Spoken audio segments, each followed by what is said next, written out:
ఇలా ఏమిచ్చింది కాంగ్రెస్ పార్టీ?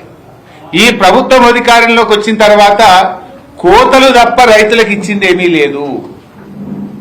మీరు ఒకసారి గమనిస్తే రుణమాఫీ సగం మందికే అయింది. బోనస్ 10 పంటలకు బోనస్ ఇస్తామని మేనిఫెస్టోలో పెట్టింది కాంగ్రెస్ పార్టీ. ఒక్క పంటకే బోనస్ అన్నారు. ఆ ఒక్క పంటలో కూడా దొడ్డుకి ఇయ్యం, సన్నాలకే ఇస్తామన్నారు. అంటే పంటలకు బోనస్ విషయంలో కాంగ్రెస్ ఇచ్చింది 5%. ఎందుకంటే 10 రకాల పంటలకు బోనస్ అని ఒక్క పంటకు బోనస్ ఇచ్చిండ్రు. ఆ ఒక్క పంటలో కూడా దొడ్డు వడ్లకి ఇయ్యం, సన్నాలకే ఇస్తామన్నారు. అంటే 5%. రైతు భరోసా వానకాలం ఎగ్గొట్టిండ్రు. యాసంగిలో సగానికి సగం కోత పెట్టడానికి కుట్రలు చేస్తున్నారు. పంటల బీమా మేనిఫెస్టోలో పెట్టిండ్రు. అసెంబ్లీలో బడ్జెట్ స్పీచ్ లో చెప్పారు, ఈ సంవత్సరం నుంచి కాంగ్రెస్ పార్టీ పంటల బీమా ప్రారంభిస్తామన్నారు. వానకాలంలోనేమో ఏమైందా పంటల బీమా అంటే యాసంగికి వెళ్ళిస్తామన్నారు. ఇప్పుడు యాసంగి వచ్చింది, పంటల బీమా ఏమైందా అంటే మళ్ళీ వచ్చే సంవత్సరం చూస్తామంటారు. అంటే పంటల బీమా గుండు సున్నా. రైతులకు వ్యవసాయ పనిముట్లు ఇస్తాం, అది సున్నా. ఒక్క పనిముట్లు ఈ సంవత్సరం ఇచ్చింది లేదు. పాడి రైతులకు 5 రూపాయల ప్రోత్సాహం అన్నారు, అది గాడిద గుడ్డు పెట్టిండ్రు. అన్నీ ఉత్తాయి, మీరు ఏమిచ్చారు? పాడి రైతులకు 5 రూపాయల ప్రోత్సాహం అని మేనిఫెస్టోలో పెట్టిరి, గాడిద గుడ్డు పెట్టిరి. వ్యవసాయ పనిముట్లు ఇస్తామంటారు, గుండు సున్నా పెట్టిరి. రైతులకు పంటల బీమా అంటారు, దాన్ని సున్నా పెట్టిరి. రైతు భరోసా సగానికి కోత పెట్టే కుట్ర చేయబట్టిరి. రుణమాఫీ సగమే చేస్తుంది. బోనస్ చెప్పిన దాంట్లో 5 పైసలు ఇచ్చిండ్రు, 95 పైసలు ఎగబెట్టిండ్రు. 24 గంటల కరెంట్ అన్నారు, 16 గంటలకు మించి కరెంట్ వస్తలేదు. ఇక మరి మీరు ఇచ్చింది ఏంది? మీరు రైతులకు చేసింది ఏంది అని నేను అడుగుతున్నా. ఒక్కటన్నా రైతులకు ఇచ్చిన హామీ మీరు నిలుపుకున్నారా? అరే 2 లక్షల మీద అప్పున్నోళ్ళని ముఖ్యమంత్రి ఏమన్నాడు? పోనీ బ్యాంకులలో జల్దీ కట్టుని మీకు ఎత్తామన్నాడు. ముఖ్యమంత్రి మాట నమ్మి అప్పులు తెచ్చి 2 రూపాయలు 3 రూపాయల మిత్తికి తెచ్చి బ్యాంకులలో డబ్బులు కడితే ఆ 2 లక్షల పైన ఉన్న రైతులకు ఇవ్వాలటికి రుణమాఫీ అయితలేదు. నేను అడుగుతా ఉన్నా, 2 లక్షల పైన ఉన్నటువంటి రైతులకు ఎప్పుడు రుణమాఫీ చేస్తారో కట్ ఆఫ్ డేట్ పెట్టండి. ముఖ్యమంత్రి గారు నీ మాట నమ్మి మిత్తికి తెచ్చి బ్యాంకులలో 2 లక్షల పైన ఉన్న డబ్బు కడితే ఇవాళకి ఒక్క రైతుకు కూడా రుణమాఫీ కాలేదు. 2 లక్షల లోపున్నోళ్ళు కూడా చాలా మంది ఇలా ఇబ్బందుల్లో ఉన్నారు. ఇంకా చాలా మందికి రుణమాఫీ కాలేదు. మిత్తిల మీద పడ్డాయి. నువ్వు డిసెంబర్ 7 తారీఖు దాకానే మిత్తి మీ లెక్క పెట్టినావు. ఏడాది ఆలస్యంగా రుణమాఫీ చేసి ఏడాది మిత్తిలు రైతులతో కట్టించినావు. నువ్వు ఇవాళ రుణమాఫీ ఆలస్యం చేసింది నువ్వు. ఏ రోజు రుణమాఫీ చేస్తే ఆ రోజు దాకా మిత్తి కట్టిస్తావా? డిసెంబర్ 7 తారీఖుకే లెక్క పెడతావా? డిసెంబర్ 7, 2023 నాటికే లాస్ట్ అంటే మరి 6 నెలలు ఏడాది మిత్తిలు ఇవాళ రైతుల మీద పడతా ఉన్నాయి. ప్రతి రైతు 20,000, 30,000 ఈ రుణమాఫీ విషయంలో రైతుల మీద భారం పడతా ఉంది. ఇలా 2 లక్షల లోపు కూడా రేషన్ కార్డు నిబంధన పెట్టి, కుటుంబం నిబంధన పెట్టి, కుటుంబంలో ఒక్కరికనే నిబంధన పెట్టి ఇవాళ రుణమాఫీలో కూడా సగానికి సగం రేవంత్ రెడ్డి కోతలు పెట్టిండు.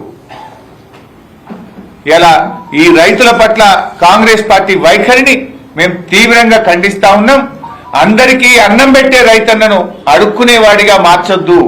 రైతు ఎప్పుడు పై చేయి ఉండాలి, రైతు ఇచ్చేవాడికి ఉండాలి. కానీ రైతును మీరు దరఖాస్తులు పెట్టించి దరఖాస్తులో తెలుసో తెలియకో తప్పులుంటే మేము చర్యలు తీసుకుంటాం, ప్రభుత్వం తీసుకునే చర్యలకు నేను శిక్షార్హుణ్ణి అని చెప్పి మీరు తీసుకునేటువంటి ప్రయత్నాలు మానండి అని చెప్పి బీఆర్ఎస్ పార్టీ హెచ్చరిస్తా ఉంది.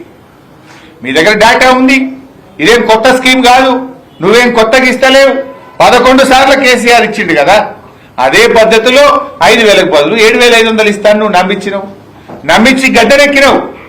మరి గడ్డనెక్కిన తర్వాత నీవు ఇచ్చిన వాగ్దానాన్ని అమలుపరచు. బాండ్ పేపర్ల మీద రాసిచ్చినావు కదా 7,500 ఇస్తాను. వెంటనే వానకాలం యాసంగి పైసలు 15,000 రూపాయలు విడుదల చేయాలని చెప్పి కూడా ఈరోజు బీఆర్ఎస్ పార్టీ డిమాండ్ చేస్తుంది. అదేవిధంగా వ్యవసాయ కూలీలు, ఇప్పుడు వ్యవసాయ కూలీలకు 28వ తారీఖు నాడే డబ్బులు ఇస్తా అని ఉప ముఖ్యమంత్రి గారు స్టేట్మెంట్ ఇచ్చారు. మరి డిసెంబర్ 28 పోయింది, జనవరి 1వ తారీఖు వచ్చింది, మాట తప్పిండ్రు. ఎందుకు లేట్ అయిందని తెలుసుకుంటే దాంట్లో కూడా ఎట్లా వడబోత చేయొచ్చని బాగా కష్టపడి పనిచేస్తుండట, ఏరివేస్తారట. వ్యవసాయ కూలీలను తగ్గించడానికి, తక్కువ మందికి ఇవ్వడానికి ఇలా ఏరివేతకు బాగా కష్టపడుతున్నారట సెక్రటరియట్లో. ఈ రాష్ట్రంలో 54 లక్షల ఉపాధి హామీ కార్డులున్నాయి. 54 లక్షల ఉపాధి హామీ కార్డులున్నాయి. దీని కింద 1,04,00,000 మంది కూలీలు పనిచేస్తున్నారు. అంటే భార్య భర్త కావచ్చు, తండ్రి కొడుకు కావచ్చు, ఒక కార్డు మీద కుటుంబానికి ఒక కార్డు ఉంటుంది. 54 లక్షల ఉపాధి హామీ కార్డులు, 1,04,00,000 మంది కూలీలు పనిచేస్తా ఉన్నారు. అంటే మరి ఉపాధి హామీలో పనికి పోతున్నారంటే ఎవరు పోతారు? బతుకుదెరువు లేనటువంటి వాళ్ళు. కూలీ కనుకనే కూలి పనికి పోతారు. మరి అక్కడ మళ్ళీ ఏరివేత ఎందుకు?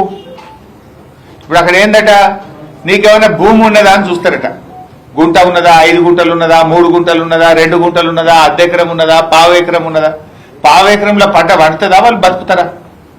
కొన్ని రాళ్ల భూములు ఉంటాయి, కొన్ని గుట్టల భూములు ఉంటాయి, ప్రభుత్వం ఇచ్చిన అసైన్డ్ భూములు ఉంటాయి, సాగునీటి సౌకర్యం ఉండదు, కరెంటు సౌకర్యం ఉండదు, రూపాయి పంట పంటది, పేరుకు మాత్రం 5 గుంటలో 10 గుంటలో ఉంటుంది. వాళ్ళను కూడా ఏరివేస్తా, ఇంటికి ఒకరికే ఇస్తా, నువ్వు రోజు కూలికి పోతేనే ఇస్తా, 100 పని దినాలు పూర్తి చేస్తేనే ఇస్తా, లేదు 50 పని దినాలు పూర్తి చేస్తేనే ఇస్తా అని కోతలు పెట్టి వ్యవసాయ కూలీలకు ఇస్తామన్న 12,000 కూడా ఎగబెట్టే కుట్ర చేస్తా ఉన్నారు. ఇది అన్యాయం కదా. ఒక కుటుంబానికి ఉన్నదే 100 పని దినాలు. నువ్వు కోతలు పెట్టే ప్రయత్నం చేయొద్దు.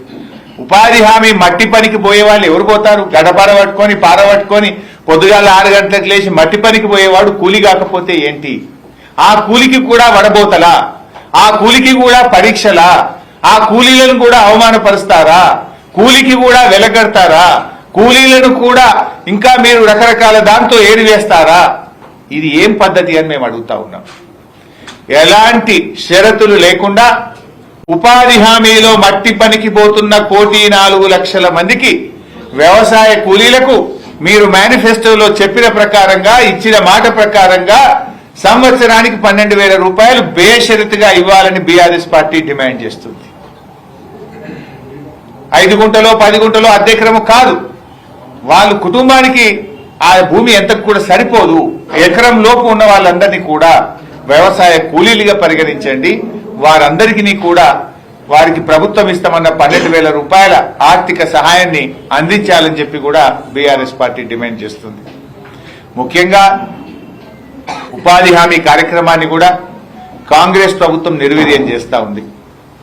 ఉపాధి హామీలో కేంద్ర ప్రభుత్వం నుంచి మే నెలలో డబ్బులు వచ్చాయి. మే నెలలో వచ్చిన డబ్బులు ఇప్పటికీ కూడా రిలీజ్ చేయట్లేదు. ఆల్మోస్ట్ 7 నెలలు 8 నెలలు అయింది. 858 కోట్ల రూపాయల ఉపాధి హామీ పనులను ప్రభుత్వం దారి మళ్లించింది.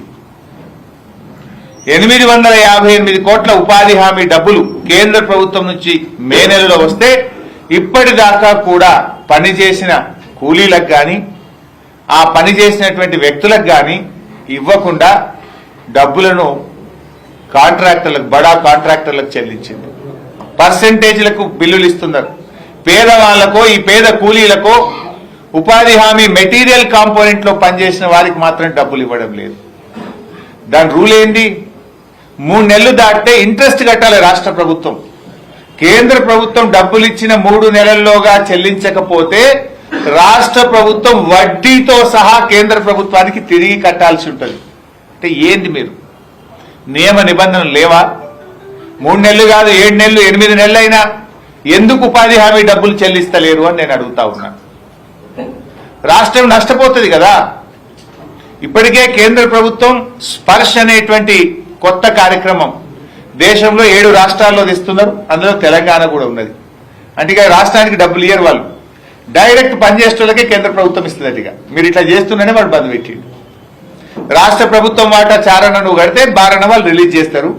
డైరెక్ట్ పనిచేసిన వాళ్ళకి పోతాయి. ఇక ఈ రాష్ట్ర గవర్నమెంట్ ఖజానాలకు వస్తే 7 నెలలు 8 నెలలు మీరు ఇస్తలేరని, పనులు కుంటుపడుతున్నాయని, ఉపాధి హామీ లక్ష్యం నెరవేర్తలేదని కేంద్రం ఇప్పుడు కొత్త నిర్ణయం తీసుకుంటుంది. స్పర్శలో తెలంగాణ కూడా పెట్టింది. ఇప్పుడు మేము డిమాండ్ చేస్తున్నాం, తక్షణమే ఉపాధి హామీలో చేసిన పనులకు కేంద్ర ప్రభుత్వం ఇచ్చిన 858 కోట్లు విడుదల చేయాలని బీఆర్ఎస్ పార్టీ ఈరోజు డిమాండ్ చేస్తా ఉంది.